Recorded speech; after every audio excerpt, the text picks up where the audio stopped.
here respected. Expert level information, entertainment, education. Rev here, we got you covered as you hit your destination. Climate rules everything around me. Dream. For those who lost focus, close your eyes and just dream. Open your third eye, now the world is your office. Coolest show you know is the Hip Hop Caucus. Family, welcome to the coolest show.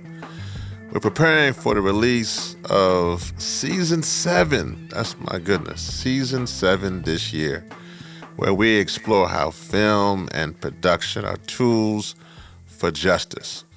Because storytelling shapes culture, and culture shapes policy.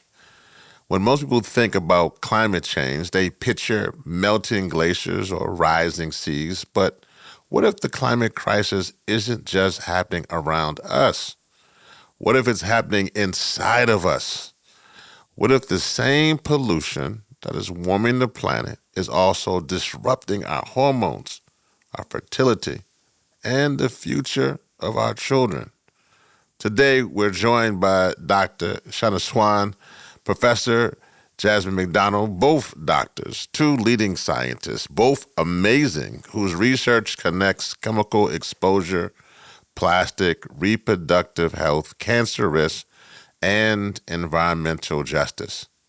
And through the documentary, The Plastic Detox, and ongoing public engagement, their work is reaching living rooms across the world. So important for this conversation. I want to thank all of you who have made this one of the number one podcasts discussing environmental justice, particularly dealing for Black, brown, indigenous, young people, queer people all over not only this country, but the world. Thank you for making this show one of the number one shows in that conversation.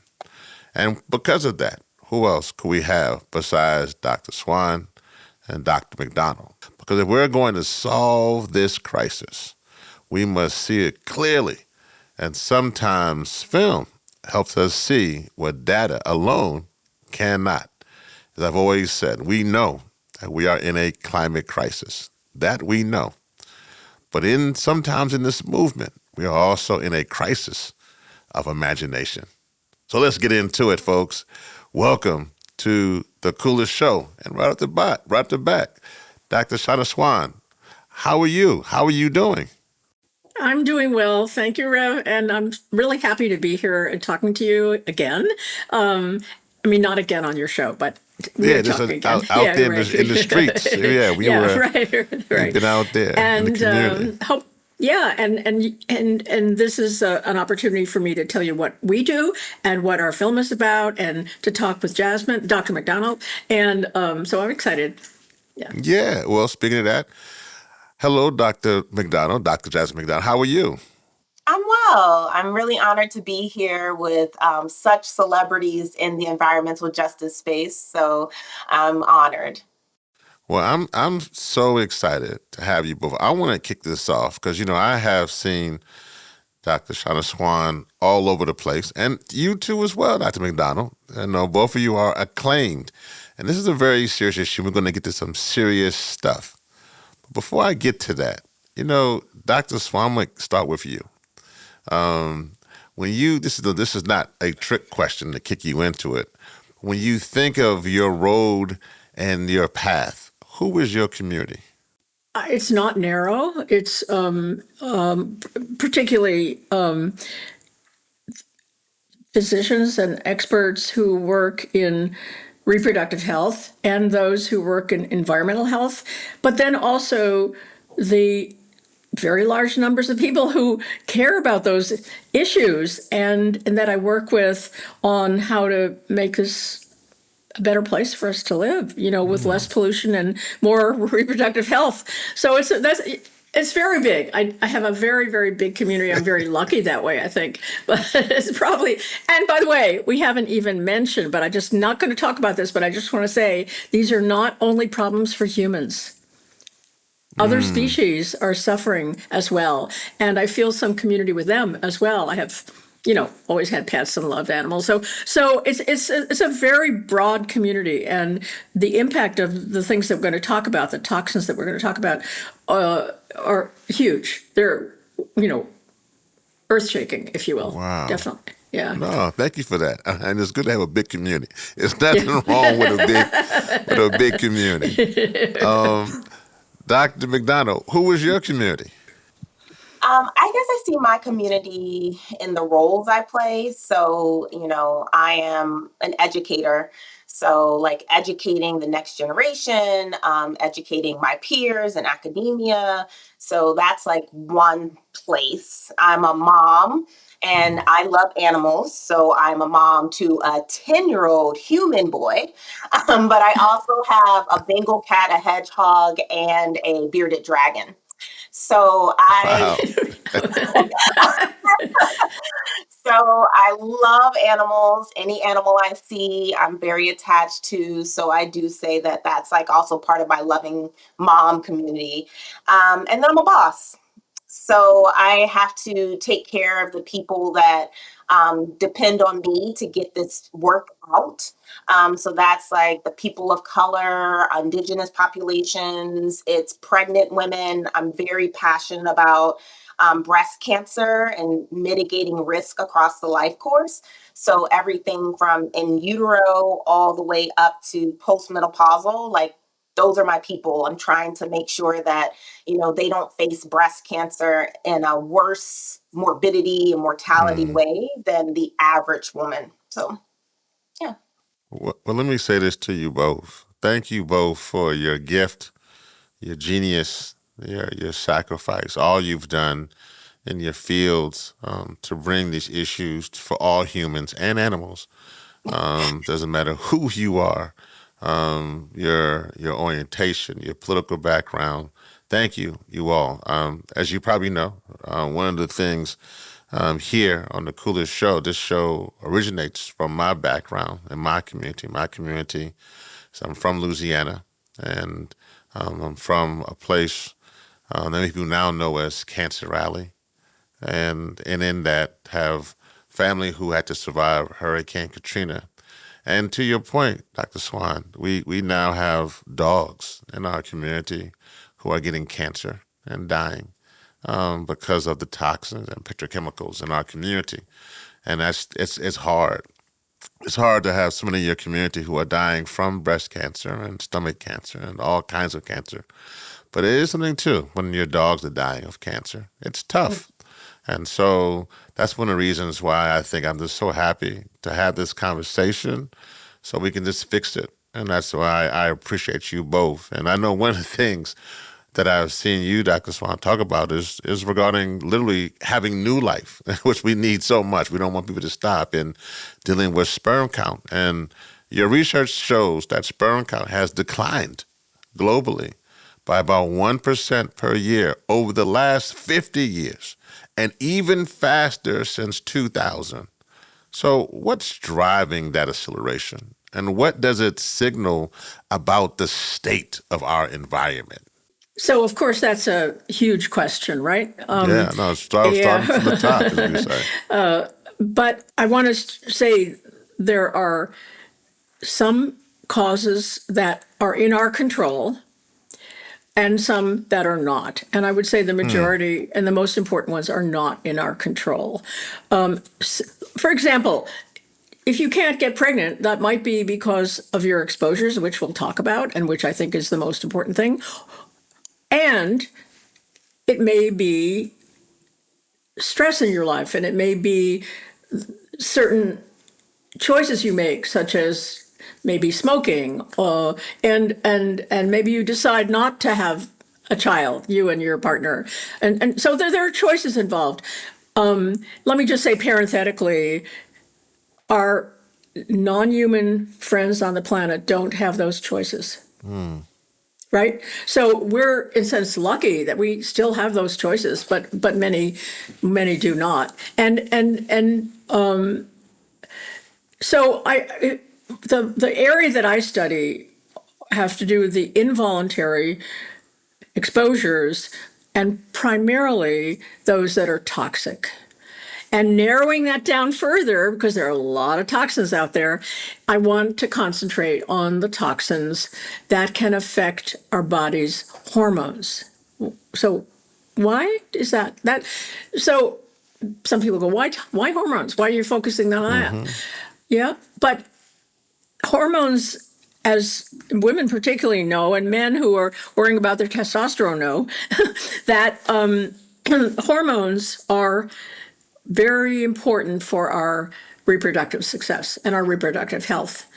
And it's an equal opportunity hazard, if you will, threats to these hormones. But the two classes that are most important and that people are familiar with are the testosterone exposures, the androgens, and then the estrogens. But it's not like male female. Many people think, oh, the guys, you got to worry about the testosterone, the women, you got to worry about the estrogen. No, everybody's got all of it, and it matters for everybody. And we can talk about that some more later. But so what can interfere with these hormones that actually drive all our reproductive function? Certain hormones, not every hormone does this, but certain hormones do that. The steroid hormones, they're called sometimes. And so if you want to know where they could get messed up, you have to ask what chemicals affect these, right? And very surprisingly, I was super surprised when I started looking at this. Chemicals in our food containers and in our clothing and in our makeup and in our laundry detergent and in our cleaning products interfere with these hormones. They interfere with the production of these hormones, the transport of these hormones, and they basically mess it up. What I like to think of them as secret invaders that come in under the radar and just do their dirty work, and they're not noticed. You wouldn't know it if you didn't study it. You wouldn't know that the container that you put your food in and then you put in the microwave is conveying to you exposures that seriously can damage your ability to get pregnant. Wow. And that's one of the things the movie goes into, by the way. That's what the movie is about. So they're not things that people are aware of. You know, we know when we're threatened by an automobile that's going to hit us, or, you know, a bad, lightning strike, but we're not aware, unless we really learn this, that these chemicals, these hidden invaders, are entering our body all the time without our permission. Nobody asked us, and actually nobody's really taking the time to evaluate them in this country.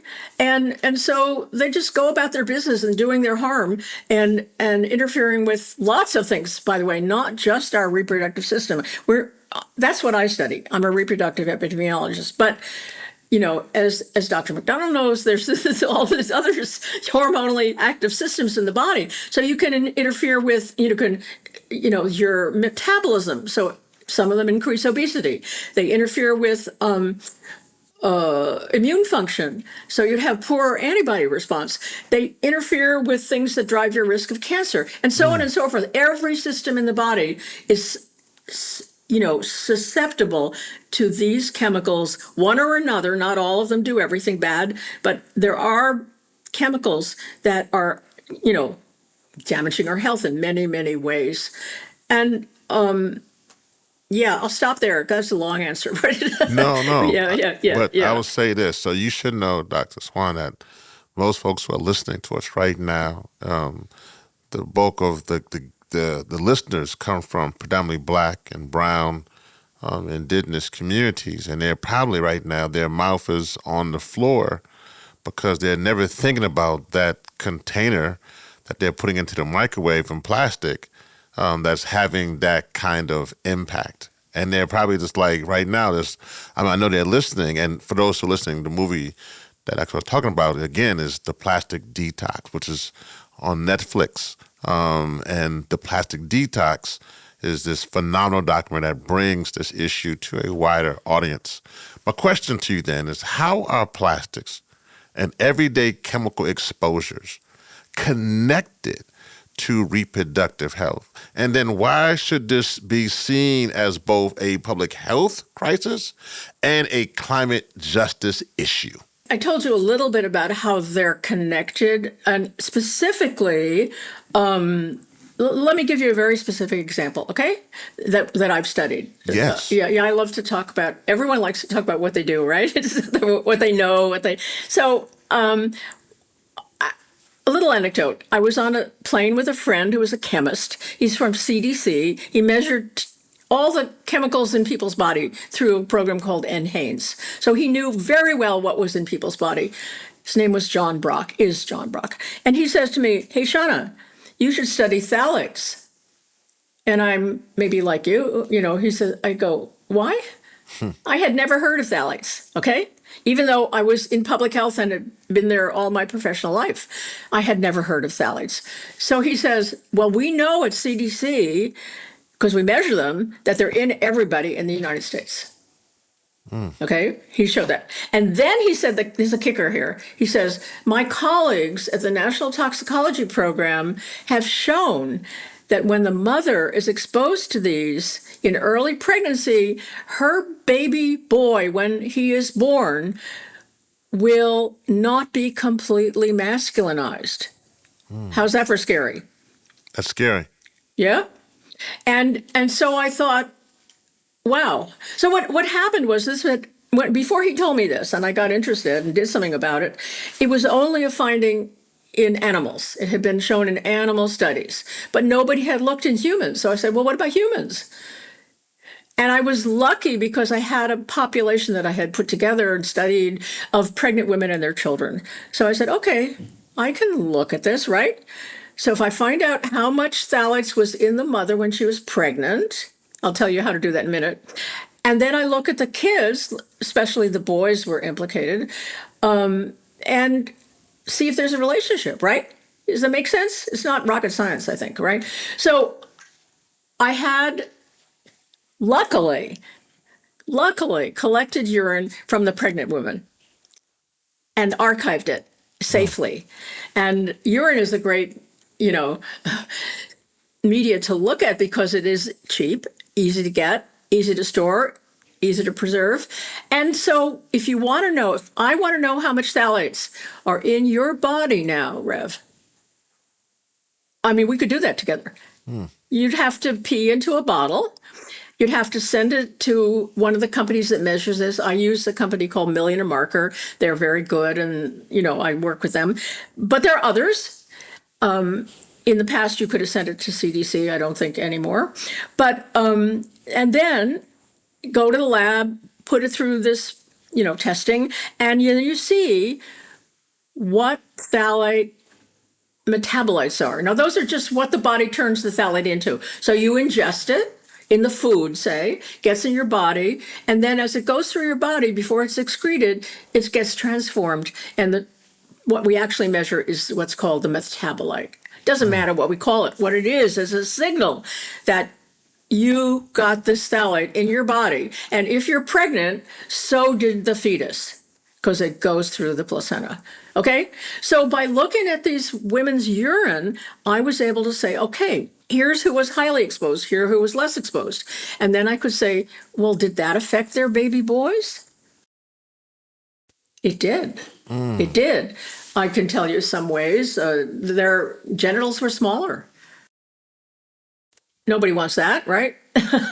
and why is that? Well, and there's other changes too, but I just mentioned that. So what happens is that when this little fetus is developing, originally all those genitals are like neutral. Male and female are not different. That's a kind of a surprise. And then at a certain time, early in pregnancy, testosterone starts to be produced by the male, much more by the male. And that drives the separation. So you got the male genitals in the male, genetic male, and you got the female genitals in the genetic female. Okay, so far? That requires testosterone. Now, suppose you're exposed to something that wipes out your testosterone, cuts down your testosterone, like a phthalate. Okay, then that little boy is not getting the signal he needs to masculinize his genitals. And so what we did was get the babies in when they're very young, and we measured lots of things in their genitals. We can talk about that if you want. But basically, what we saw was that they didn't have a completely, they weren't completely as different from the females as they would have been. Right?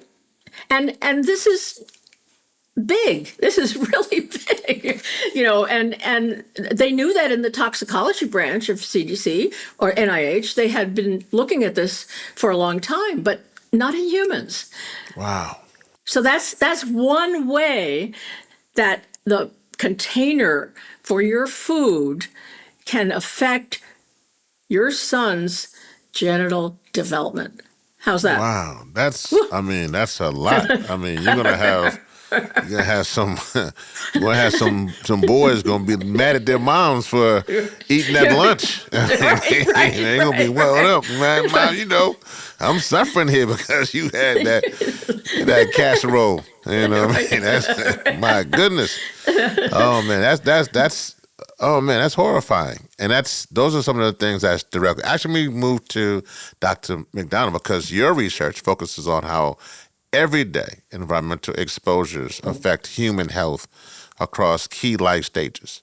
What are some of the most common exposures families may not realize are impacting their long-term health? One of the things that, Shanna just mentioned was, the food containers and the takeouts, but, that's may not be your everyday, but something that I studied that truly is your everyday from birth to end of life is personal care products.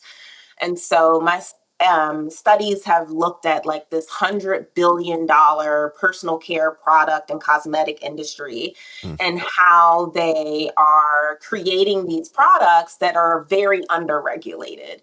And so we're talking about having products that have formaldehyde in them. And yes, I'm talking about the same thing that's used for embalming and taxidermy. There's formaldehyde and like perms and relaxers. They've even seen it in like baby shampoo. We're talking about phthalates and parabens, which are also endocrine disruptor chemicals. We're talking about extra like hormone, like placenta of different like animal organs put in to give you a boost of estrogen for your hair. And all of these things are endocrine disruptor chemicals. So they're doing exactly what Shanna was talking about. I look at it as relates to sensitive windows of time across life. And so the in utero is one of those periods of time where our cells are rapidly developing. And if you have anything that's kind of like outside of yourself that disrupts your natural processes, that could be something that relates to carcinogen or cancer initiating. And then as you get older, you may be exposed to constant relaxing of your hair. That itself can give you additional exposure. And so I look at those type of exposures during puberty, pregnancy, right after delivery of a baby, so the postpartum period, perimenopause, that transition, because these are all times when your hormones are already naturally going through some dynamic staging. And then you have something exogenous that is not you that comes and disrupts that process. And so this is like something where we're just not regulated. The personal care products, for example, in the European Union Cosmetic Directive, so in the EU, they regulate 2,400 chemicals. The US regulates 15. Hold on. Wait a minute. Hold on there. Say that again, please. The European Union Cosmetic Directive regulates 2,400 chemicals that go into personal care products and cosmetics. The United States regulates 15. Oh my goodness. And so, and these are chemicals that the EU has determined has had some type of human health harm, some plausible human health harm, but yet we don't regulate. Like, The FDA has been, I was just in LA for Get the F Out, which is a campaign sponsored by the Breast Cancer Prevention Partners to talk to the FDA about you've been studying formaldehyde in products, personal care products, for 10 years. You proposed to ban it in 2023. It's still not banned. Like, they've missed their deadline more than 5 times to ban the same chemical that's used to embalm bodies. Mm. And so it's just one of those things where, we pay attention to these key life stages because these are personal care products that moms are buying for their children, not just themselves. And then also when you think about it, like when a parent gets their first child, what do they get? Johnson and Johnson. Like that's kind of like your staple. But we know that these, like, for example, the phthalates that Shanna was talking about, anything that has a really strong, fragrant smell, those are usually phthalates. But that's kind of how we shop, right? We smell it and we say, oh, I love this. My baby's going to smell so good, or I'm going to smell so good. But you're literally lathering yourself up in a chemical that has been shown to be associated with preterm birth, small genitalia at birth, with obesity, with infertility. Like it's been associated with so many harms, but you can just pick it up at your local grocery store. Wow. This is why, for people, I know you're listening, and we are talking about a documentary called Plastic Detox, not a horror movie. It's called Scream, but you may think that there's some through lines to this. But this is why you need to watch this and watch this documentary on Netflix called Plastic Detox, because these things are scary, but they're real, and what we need to know what's happening to our communities. Dr. McDonald, I want to follow that up with this. In particular communities, they have seen the brunt. There's a thing when people say, in one community, if they have the cold, that means that we get the flu, and we suffer in disproportionate numbers. And too many cases, as you've said, that means that we're burying, many cases, our moms in our family, or in some cases, our children aren't being born. They're suffering because of this. And then literally, hopefully you both truth tellers can get through. But, you have examined particularly how Black women are more exposed to the endocrine disruptors and face increased cancer risks. Can you explain how structural inequities and the environmental racism show up in these exposure patterns? And also, what can realistically be done to address them? Well, one thing I want to say is that the industry will say to all women, oh, it's just a little bit. Like, it's not like we're putting a lot, but we know that even little amounts of these exposures have signal and have been associated with harm. So even a little bit matters. But let's talk about the Black woman who spends 9 times more in hair products than any race, ethnicity, or gender. And they are the ones that are being targeted to for hair products for that purpose.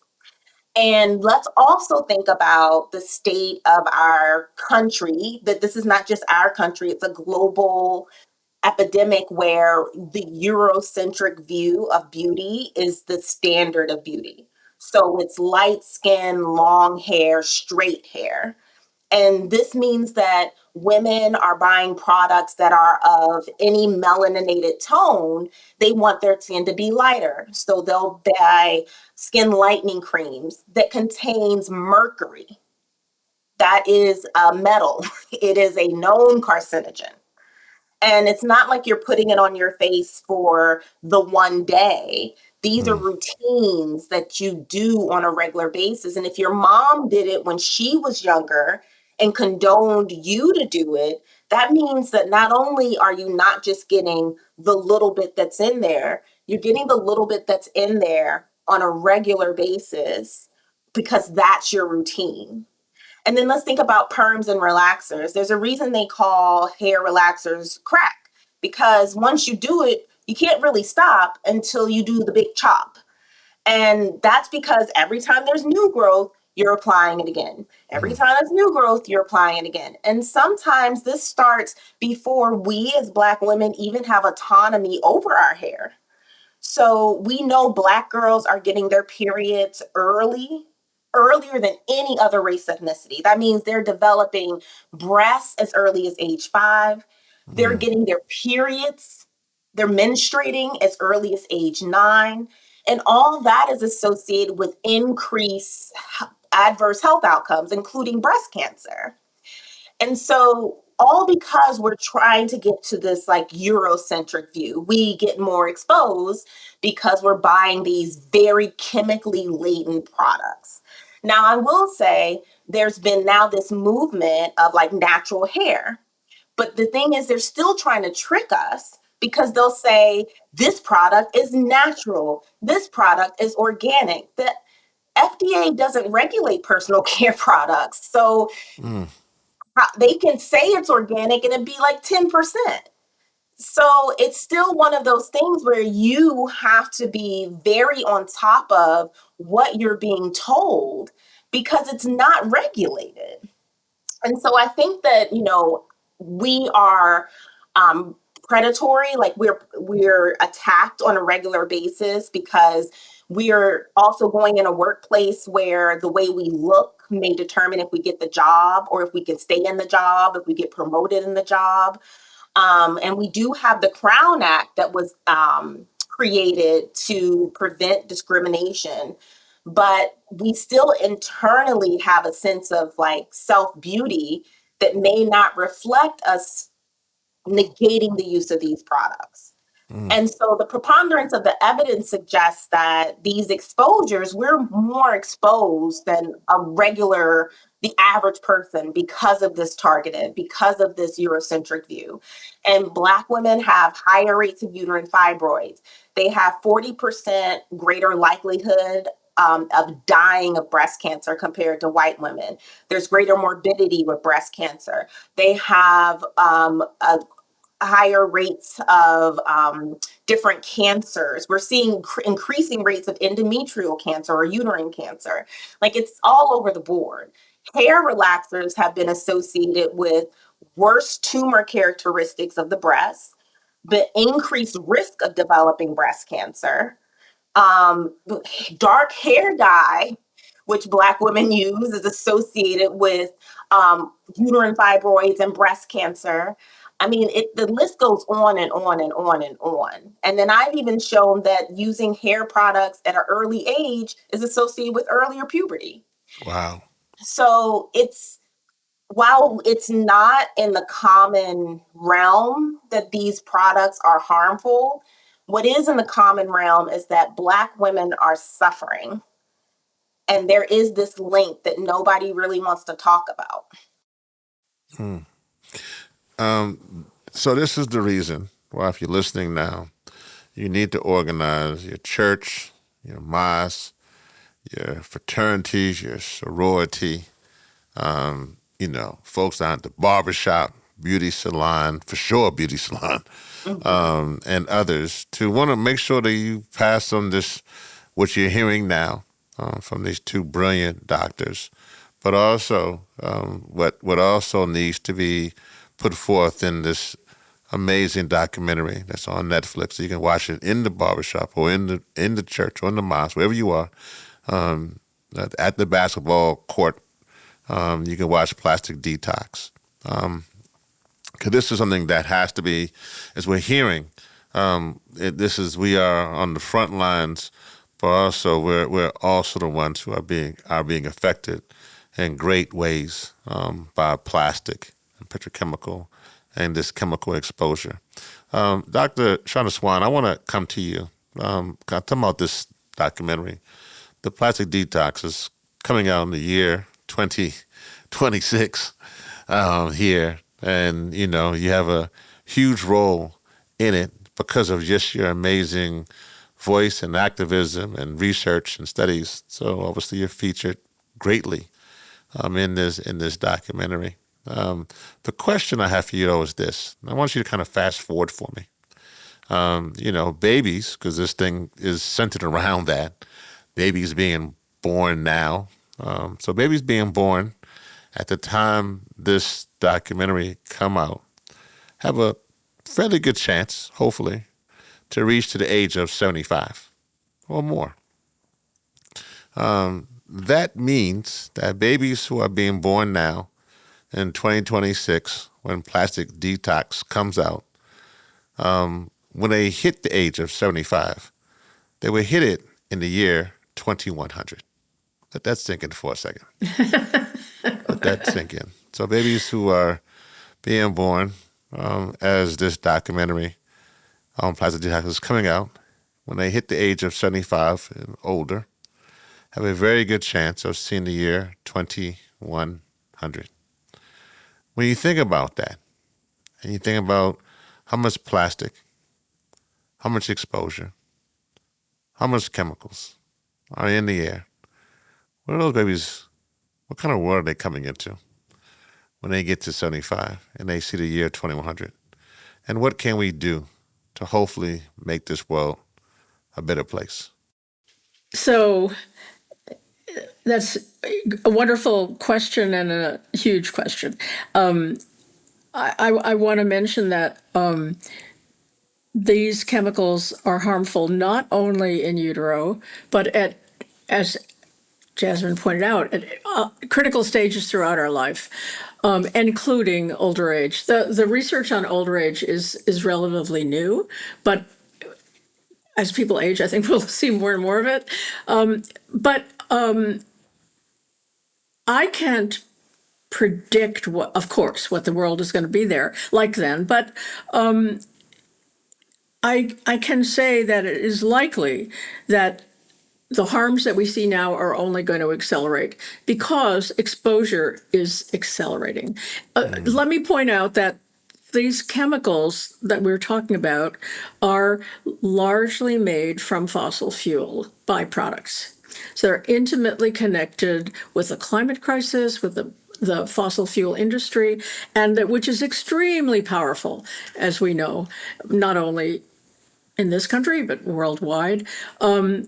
There have been many attempts to create a international plastics treaty, which so far have not been successful, in large part because of the pressure from industry, of various industries, but there is a large role for the fossil fuel production industries. And so as long as we have kind of those industries on one side and people's environmental health on the other, I can't be optimistic about the outcome, honestly, because we're against huge forces. In Europe, it's better, and as Dr. McDonald pointed out, the number of products regulated are infinitely more, and so on and so forth. And Europe has a program called REACH, and under REACH, a chemical cannot be added into commerce until it's proven safe. Now, it's not ideal. People are changing it, improving it, that regulation. But our protocol that we go to, that we expect, is that, no, it's not proven safe before it's put into products. It's put into products, and then scientists like us evaluate it to see if it's caused harm, which, by the way, takes many years and many millions of dollars. Should we be the guinea pigs for these new chemicals? We are the guinea pigs. They're not tested first, many of them, most of them.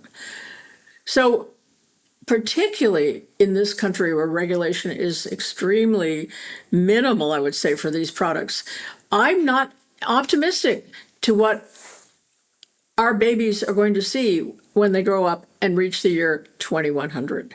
And by the way, they are going to be getting a dose not only in utero from what their mother was exposed to, but then what they themselves are exposed to. You see, there's a compounding. Each generation, the exposure compounds with the prior generation's exposure. So it just gets worse and worse. I wanted to mention one other thing when we were talking about equity, because it's very, it's important, I think, that in order to buy the right products and do the right things and choose, for example, organic food and so on and so forth, you have to know that this is a problem. You have to have the time to read about it, to find out where the safer products are. You have to have maybe a farm stand near you if you want to buy organic food. You have to have a grocery that sells organic food. And you have to have the money to buy that organic food. It's much more expensive. Okay. So there are so many ways that disadvantaged communities are at a disadvantage in this area as well.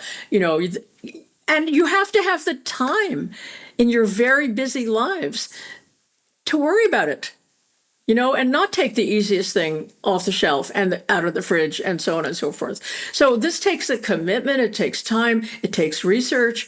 And obviously, if you have more money and you have more of these things. So I just want to mention that that's another area there I see a real disparity.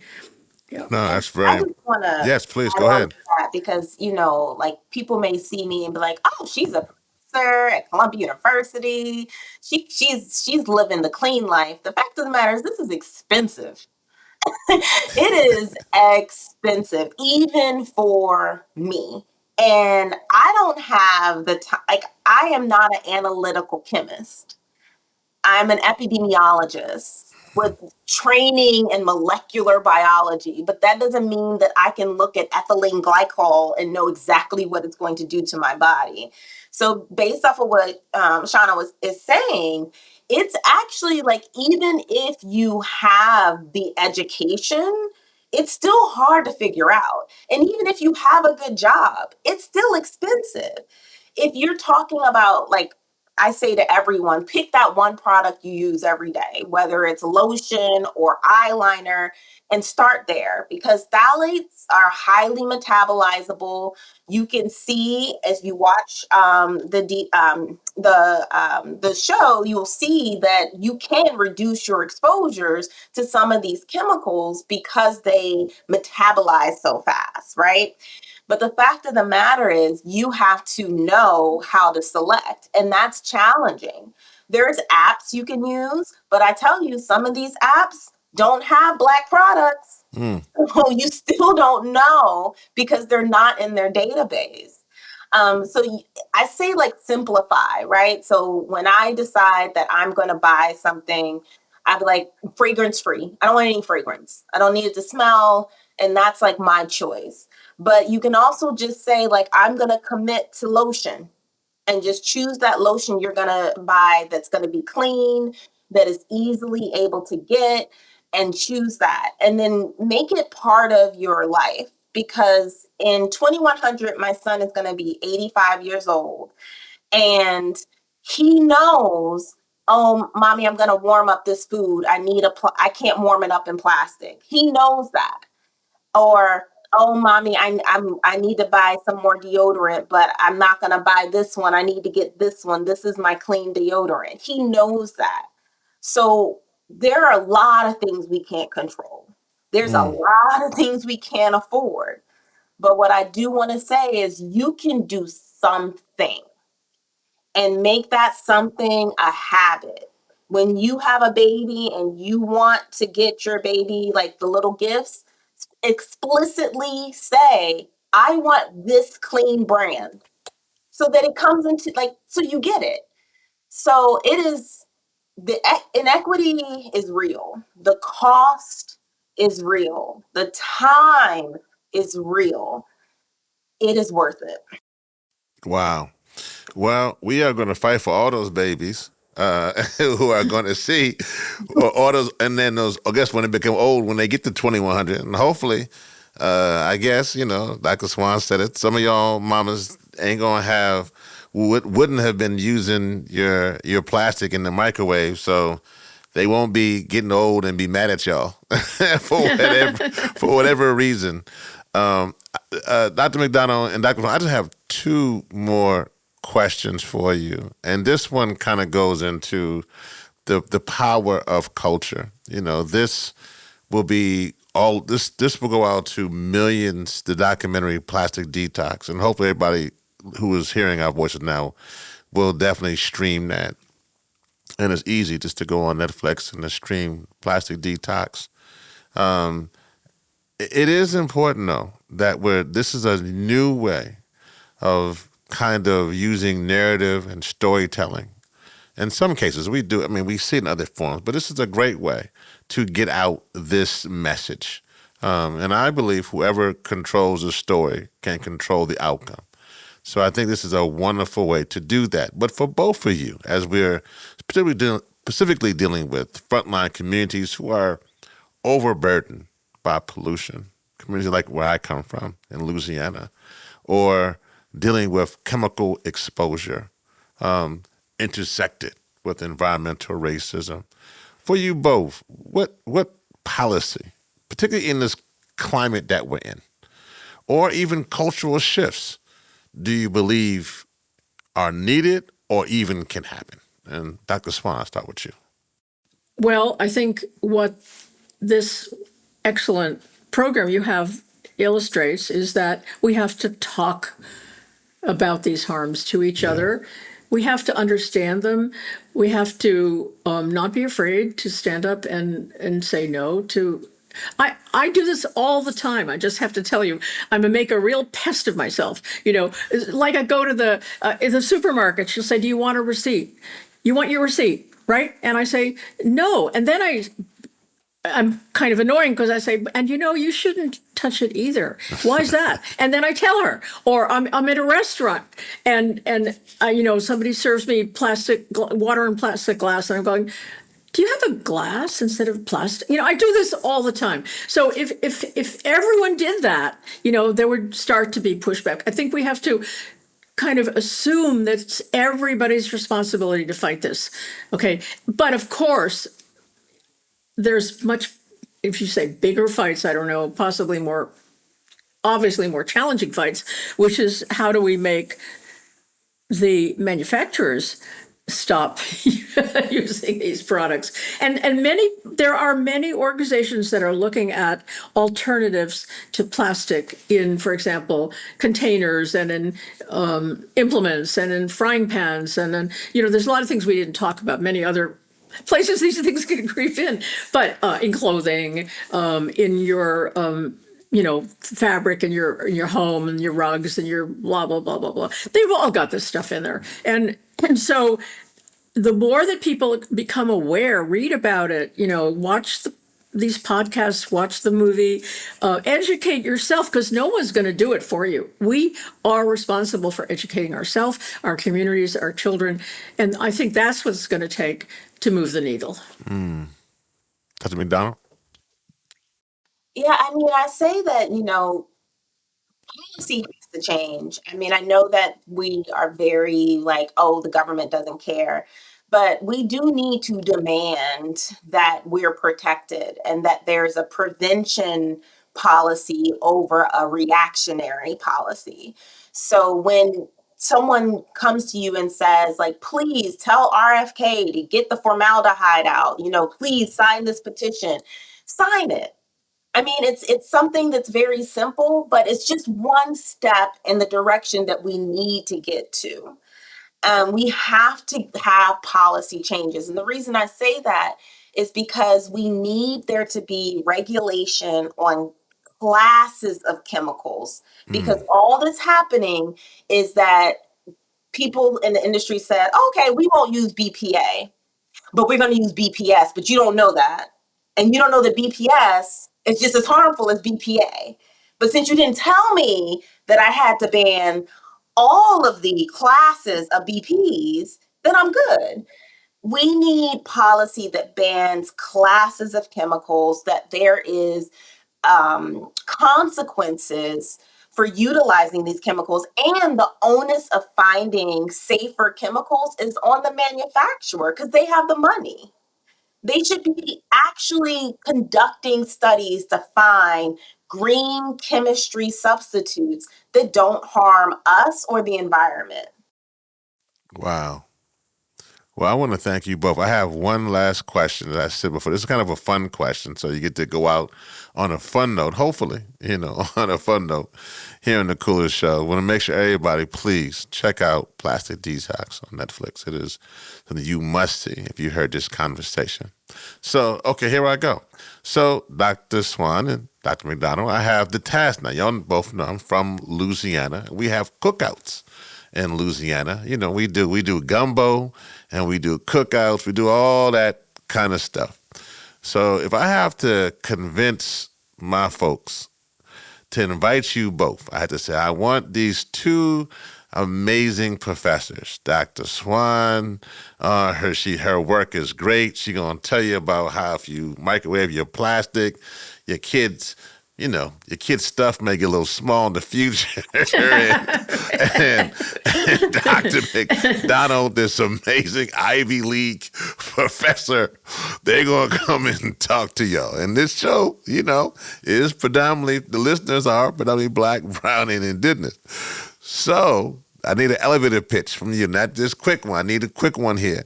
If I had the clearance to invite you both to the cookout down south, y'all can come hang out down there in New Orleans, and we're gonna hang out. What would be the one thing you would want to convey in your elevator pitch? Dr. Swan, go for it. I think I want to convey that they shouldn't assume that the products that they buy in the store are regulated, tested, safe. I think the assumption should be that they're not, and then you have to do some work, and maybe there be people in the community who can help with that. I hope there are. To talk about. There are also apps which are good up to a point, and there's a lot written, but that takes time and it takes education. So I would say the first main point is don't assume that Big Brother is taking care of you. Don't assume that somebody's going to regulate this. Don't assume it wouldn't be out there if it wasn't safe for me. I would say probably assume the opposite. All right, that's a good pitch to get to the cookout, Dr. Swan. That wasn't bad. That was pretty good. All right, Dr. McDonald, you're up. I'm trying to convince them to let this amazing Ivy League professor come to the cookout. What would you convey? I was born in Tuskegee, Alabama, so all right, now you can start with that. That's I do understand, and I would say, I first would say, let me explain to you why you want more grilled veggies than that grilled beef. That's one. And then I'd say, let me explain how you can create a healthy home, like room by room, product by product. It's possible, and I can give it to you in a very affordable, down to earth type of way, so that your boys don't have small testicles. Well, I think that would do a lot of convincing there on that one. Unfortunately, I think that would get you both into the cookout. Dr. Shanna Swan and Dr. Jasmine McDonald, thank y'all so much for being here on the Coolest Show. And for those listening, do not miss Plastic Detox on Netflix. Thank you. Thank you for listening to the Coolest Show. Take care. Thank you. Thank you.